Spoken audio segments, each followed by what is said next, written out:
teman-teman, ada beberapa hal untuk kita bisa menjemput jodoh impian. Ya, ada beberapa hal untuk kita bisa menjemput jodoh impian.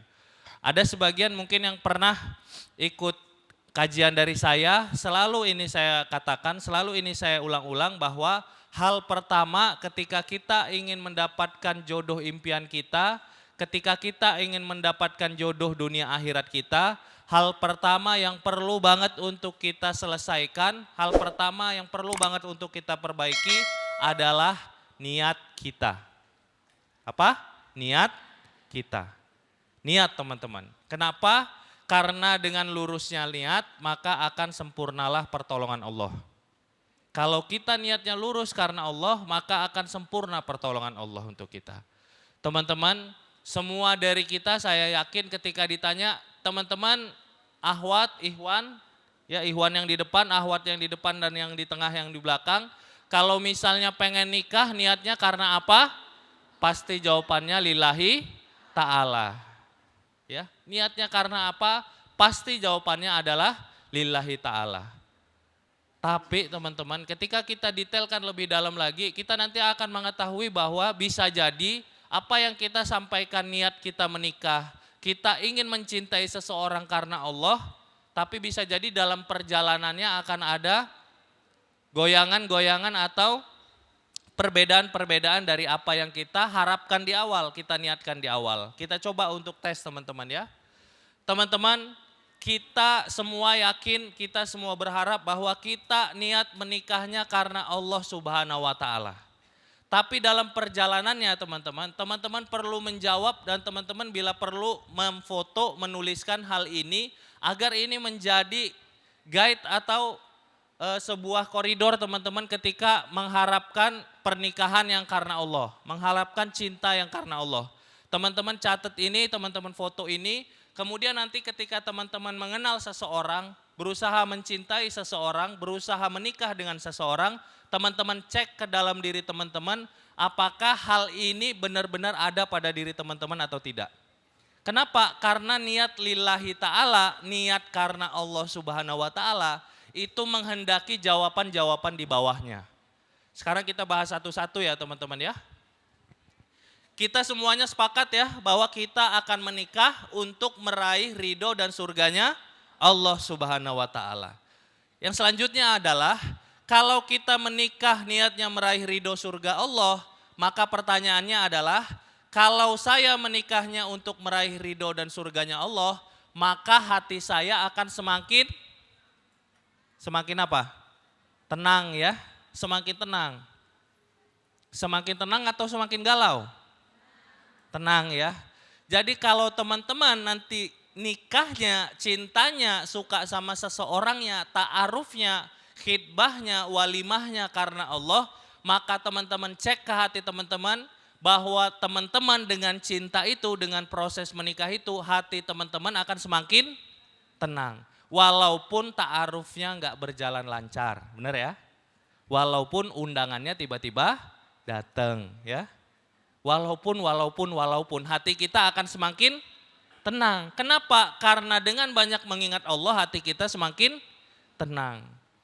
Jadi kalau nanti teman-teman ketika ta'aruf, ketika kenal sama seseorang, ketika tertarik sama seorang ihwan atau seorang ahwat, ketika banyak dekat sama seseorang, ketika pengen mengharap cinta seseorang, hati teman-teman jadi malah galau, berarti itu bukan karena Allah. Was-was itu datangnya dari setan teman-teman. Makanya jangan sampai seseorang udah ikut kajian KUA 1-7 ya terus datang, tapi tiba-tiba ta'arufnya nggak jalan, yang diputar adalah musik dan lagu-lagu galau. Aku terjatuh tak bisa bangkit lagi ya. Kemudian tenggelam ke dalam luka dalam, tersesat tak tahu jalan pulang. Kok hafal semua ya? Itu dilupakan ya. Jangan sampai kita mengatakan niat saya nikah, saya mencintai dia, saya suka sama dia, saya mau ta'aruf sama dia karena Allah Kang. Tapi malah ketika ta'arufnya tidak berjalan sesuai harapan, yang diputar adalah lagu-lagu galau. Sehingga membuat hatinya itu seolah-olah, ya Allah apa dosaku banyak ya. Apa dosaku banyak gitu, nggak sadar aja. Yang kedua ya, teman-teman berarti tadi ya, teman-teman boleh catat. Ketika saya menikah lillahi ta'ala, saya mencintainya lillahi ta'ala, saya ingin ta'aruf dengan dia lillahi ta'ala. Karenanya hati saya menjadi semakin tenang. Yang selanjutnya adalah saya menikah niat meraih ridho dan surganya Allah Ta'ala. Maka saya akan berharap hanya kepada Allah. Ya, ini hati-hati juga, berharapnya hanya kepada Allah. Berarti doa kita juga doa penuh pengharapan kepada Allah, bukan doa kepada makhluk. Bedanya apa sih Kang? Bedanya nanti beda teman-teman, ketika teman-teman mau memasukkan nama dalam sebuah doa boleh. Tapi doanya adalah doa istikharah. Doa minta pilihan terbaik kepada Allah. Karena kita berharapnya sama Allah bukan sama makhluk. Kita yakin bahagia kita adalah dari Allah Subhanahu wa Ta'ala. Gak mungkin dia bisa memberikan kebahagiaan kepada kita. Kok Akang bisa ngomong gitu? Nanti sore aja dia masih hidup, dia gak bisa jamin kan?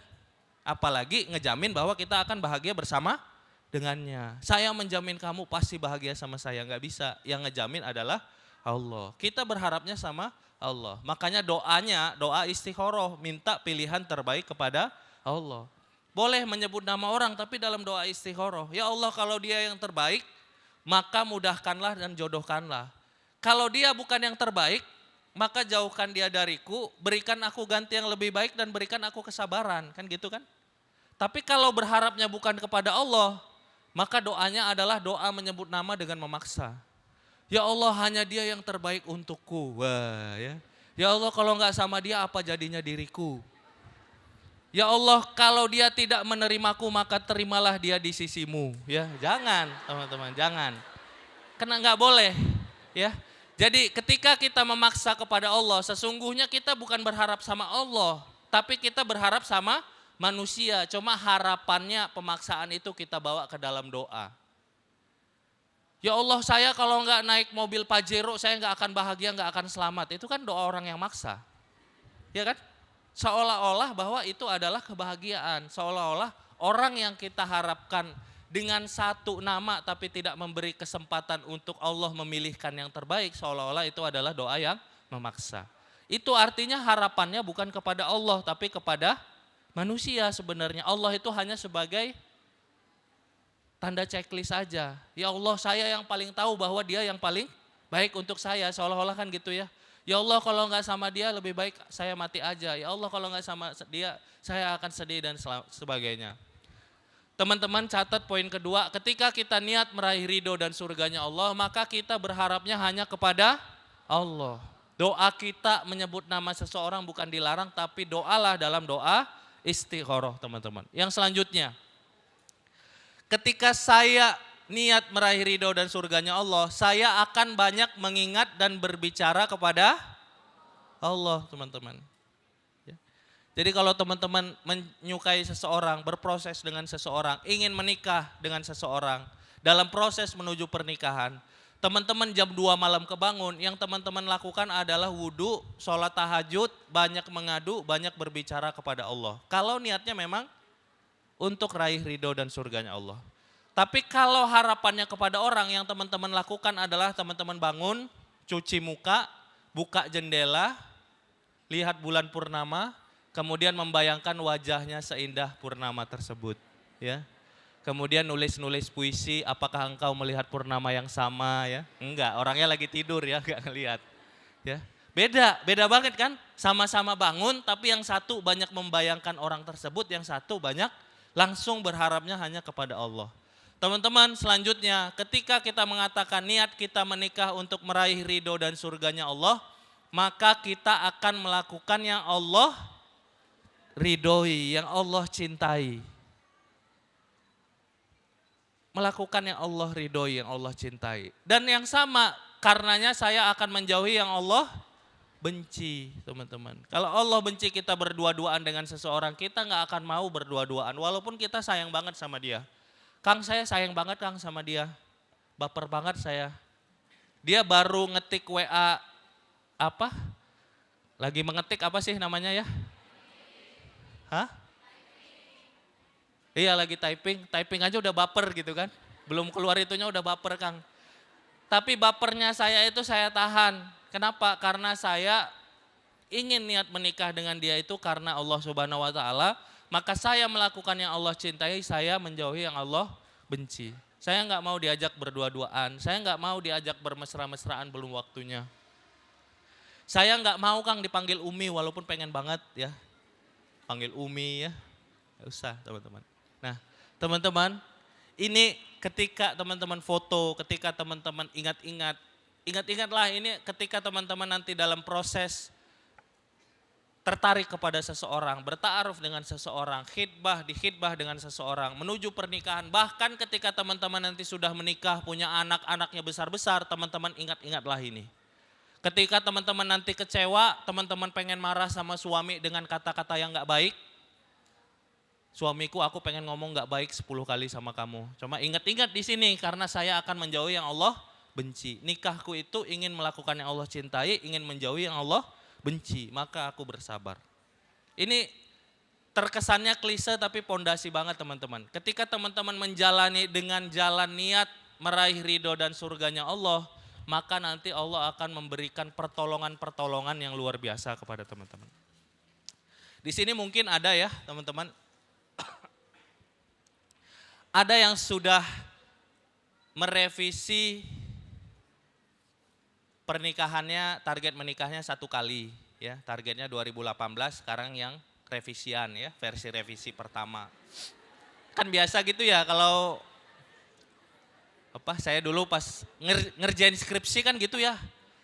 Final ya, final chapter 1, final revisian 2, final yang terakhir deh, masih ada lagi gitu kan. Nah teman-teman kadang-kadang mungkin ada yang udah siap nikahnya dari tahun 2015 ya.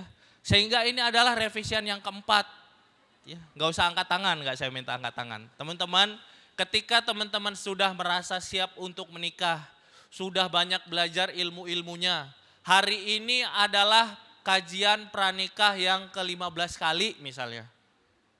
Ya, selama 3 tahun, teman-teman luar biasa berusaha untuk meraih ridho orang tua sudah, dapat restu sudah. Bukan lagi restu malah ultimatum kan dari orang tua misalnya ya. Bukan restu lagi Kang, ini udah gak minta malah disuruh-suruh gitu. Teman-teman ketika sudah seperti itu, teman-teman ngerasa bahwa saya sudah pengen nikah, saya sudah berusaha mempersiapkan diri, orang tua sudah restu mendoakan, tapi belum kelihatan calonnya.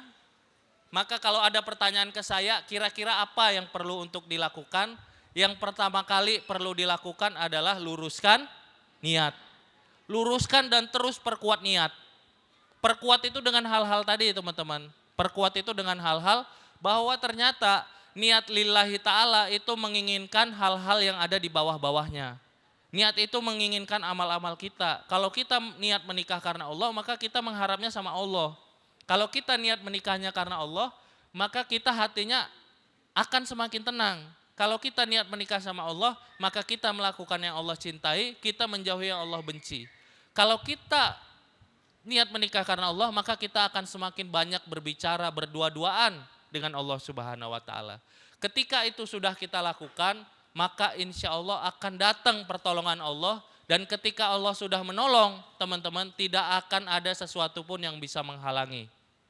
Tidak orang tua, tidak calon mertua, tidak gedung-gedung yang udah penuh.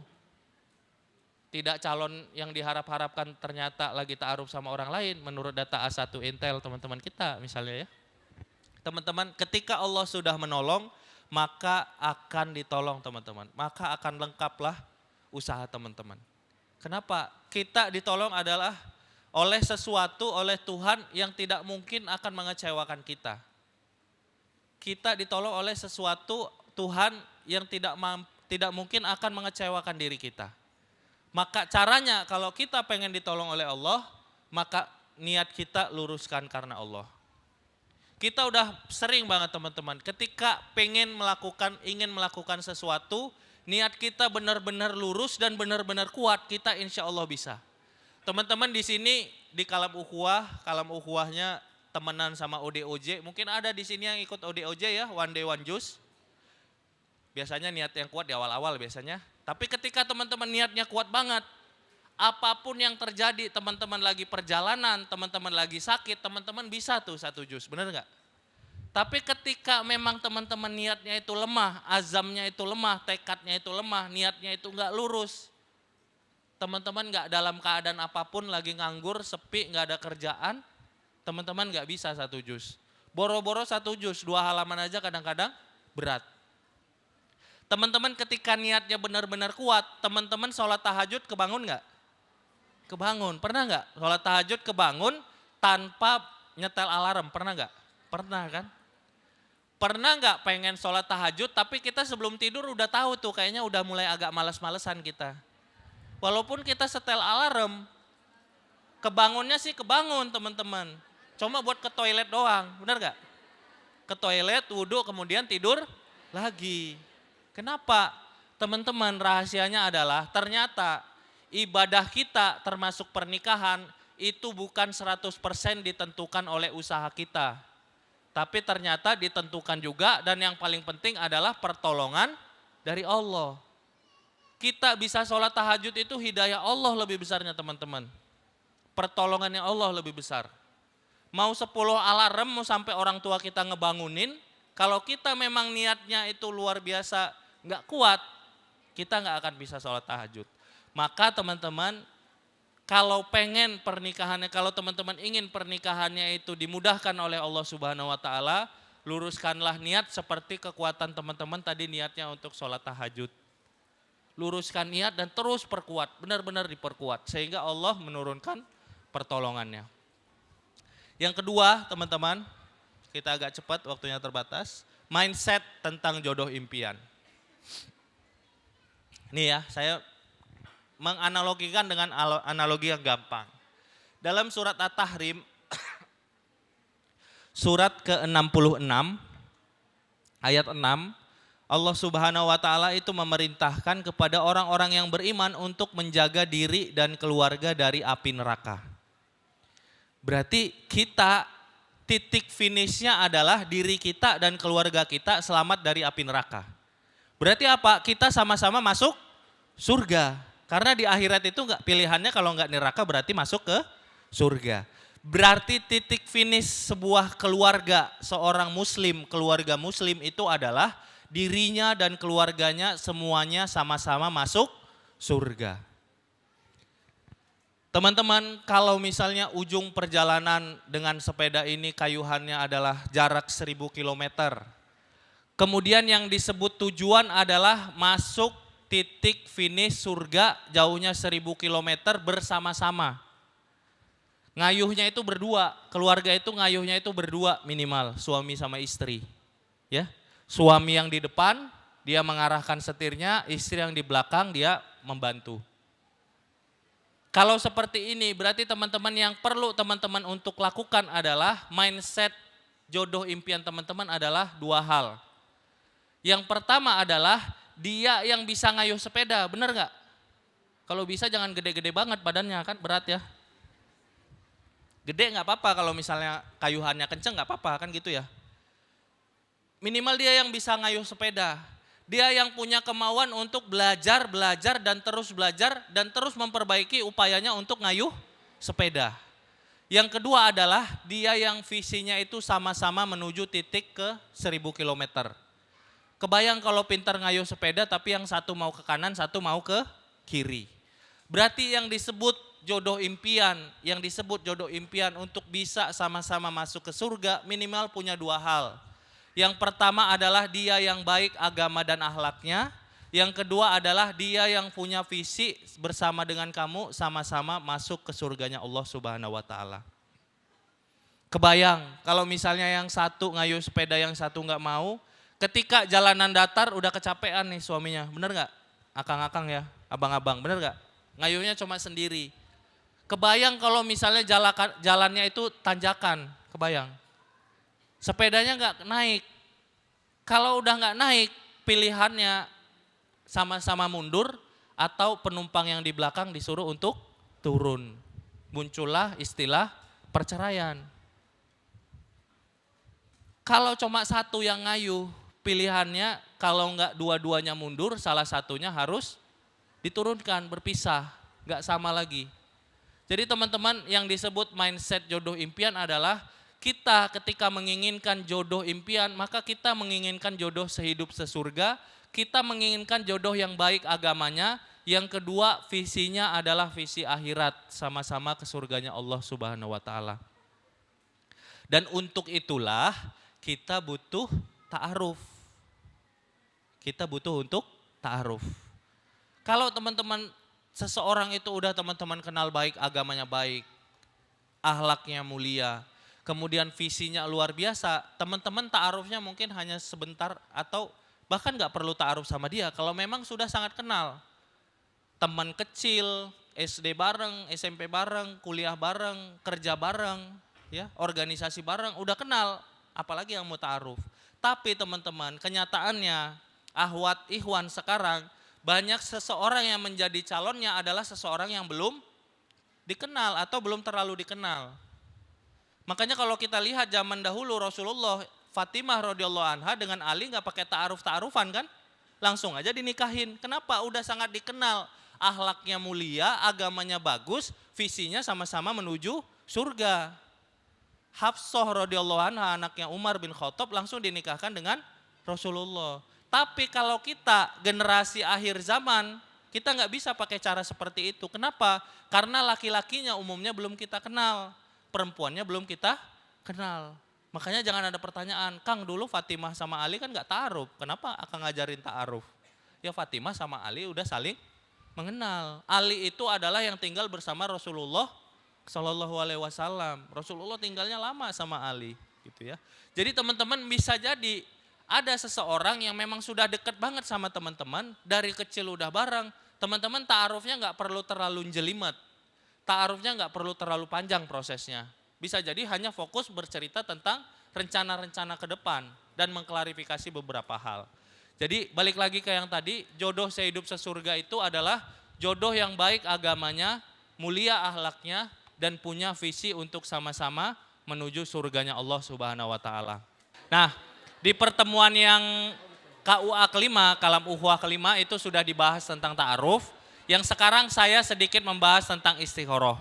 Masih lanjutan tadi, ketika kita niat menikah karena Allah, maka kita berharapnya hanya kepada Allah. Tadi kita sudah bahas ketika doa istikharah, maka harapan kita tertinggi adalah kepada Allah Subhanahu wa taala. Ya Allah, kalau dia yang terbaik disebut namanya, maka mudahkanlah, jodohkanlah, berkahilah. Kalau dia bukan yang terbaik disebut namanya, maka jauhkan dia dariku, jauhkan aku darinya, berikan aku kesabaran, dan beri aku ganti yang lebih baik. Jawaban istikharah apa Kang? Apakah lewat mimpi? Bisa jadi, tapi bisa jadi tidak. Yang paling jelas menurut beberapa ulama adalah adanya keyakinan hati. Jadi teman-teman kalau datangnya mimpi makin yakin, maka teman-teman akan, itulah jawaban istikharah teman-teman. Bisa jadi datangnya informasi, teman-teman dapat informasi, ternyata laki-laki tersebut adalah laki-laki yang sayang banget sama orang tuanya. Laki-laki yang secara diam-diam ngasih beasiswa kepada 10 anak yatim misalnya. Teman-teman dapat informasi baru. Atau teman-teman dapat kemudahan demi kemudahan, maka itu adalah jawaban istikharah. Atau kalaupun teman-teman dapat halangan-halangan, tapi hati teman-teman makin yakin, ikutin aja kata hati teman-teman, insya Allah itu juga jawaban istikharah. Kenapa? Karena jawaban istikharah menurut ulama-ulama adalah hati yang semakin yakin untuk memperjuangkan bahwa saya insya Allah yang terbaik menikah dengan dia. Kang, kalau misalnya mimpi gampang, ya. Kalau misalnya gini Kang, pertanyaannya misalnya ya, kalau saya mimpi sama dia 7 malam berturut-turut, dia mimpi sama orang lain 10 malam berturut-turut, itu jawabannya gimana? Teman-teman, yang disebut yakin adalah kedua belah pihak yakin. Ya. Pernah datang pertanyaan ke saya beberapa kali, Kang saya yakin sama dia, tapi dia beda keyakinan, dia yakin sama orang lain misalnya. Itu gimana? Ya berarti jawaban istikharahnya adalah bukan. Kenapa? Kalau jawaban istikharah iya, berarti dua belah pihak itu sama-sama yakin untuk menuju ke gerbang pernikahan. Kang kalau jalannya dimudahkan saya gampang mencernanya. Kalau jalannya sulit tapi hati semakin yakin seperti apa? Teman-teman ditutup ya dengan sebuah kisah. Jadi saya punya senior, beliau itu istikharah ya, setelah ta'aruf sebelum mengkhitbah istikharah. Ternyata setelah istikharah besoknya beliau datang ke rumah calon mertuanya dan kondisinya adalah calon bapak mertuanya tidak mau untuk menemui senior saya ini. Ya, calon bapak mertuanya tidak mau untuk menemui. Dia dipersilahkan masuk tapi bapaknya itu tidak mau masuk ke ruang tamu. Jadi nggak bisa untuk ketemu. Gimana caranya mengkhidbah, diketemuin aja masih nggak mau gitu. Kemudian dia akhirnya pulang. Dan ketika dia buka pintu rumah untuk pulang, dia berdoa kepada Allah, ya Allah, jika ini memang jawaban darimu dipersulit sehingga aku tidak menikah dengan dia, jawaban istikharahnya adalah tidak, maka kuatkanlah hatiku. Teman-teman tahu apa yang terjadi? Setelah itu ketika beliau mau melangkahkan kaki keluar ternyata hujan deras teman-teman. Dan ketika hujan deras, tiba-tiba yang di belakang calon ibu mertuanya datang membawakan payung. Nah, ini payungnya dipakai. Kemudian dia berkata kepada Allah Subhanahu wa taala, "Ya Allah, kalau aku sekarang dipinjemin payung, berarti besok-besok aku harus datang lagi ke rumah ini untuk ngembaliin payung." Hatinya yakin bahwa jawaban istikharahnya adalah ngembaliin payung. Ya. Enggak langsung mudah, bisa jadi sulit. Dan lewat proses yang berliku, dia datang kembalikan payung, akhirnya orang yang mau bicara, masih bicaranya dikit-dikit, besok lagi datang lagi mau bicara lebih baik, besok lagi datang lagi bicaranya, akhirnya diterima, dan sekarang anaknya sudah 6. Ya, jadi jawaban istikharahnya adalah hati yang yakin walaupun ada masalah. Bisa jadi kita ada problem tapi hati kita semakin yakin sehingga kita terus berjuang untuk menyelesaikan masalah. Jadi mimpi bisa jadi jawaban, tapi jarang yang sebenarnya orang hasil istikharahnya ke mimpi-mimpi. Dan belum tentu mimpi itu adalah jawaban istikharah. Teman-teman nonton DOTS ya, Son Joong Ki misalnya ya. Ada yang nonton dulu misalnya, nonton 10 berturut-turut ya, episode berapa sih? 1 sampai 16 ya, 1-16 sehari, besok 1 sampai 16. 1 bulan berturut-turut teman-teman masukin ke dalam mimpi kan, bisa jadi masuk ke dalam mimpi. Apakah dia jodohnya teman-teman? Tentu saja tidak teman-teman. Teman-teman hobi main bola, hobi bola, strikernya Persija misalnya, kebawa-bawa ke dalam mimpi. Ya Allah, apakah dia jodohku? Enggak. Ya, jawaban istikharah itu belum tentu mimpi. Bisa mimpi, bisa tidak. Tapi jawaban istikharah adalah adanya keyakinan hati yang benar-benar yakin. Dan ketika kita sudah diberikan keyakinan hati, maka ikutilah keyakinan itu. Demikian, terima kasih. Wassalamualaikum warahmatullahi wabarakatuh.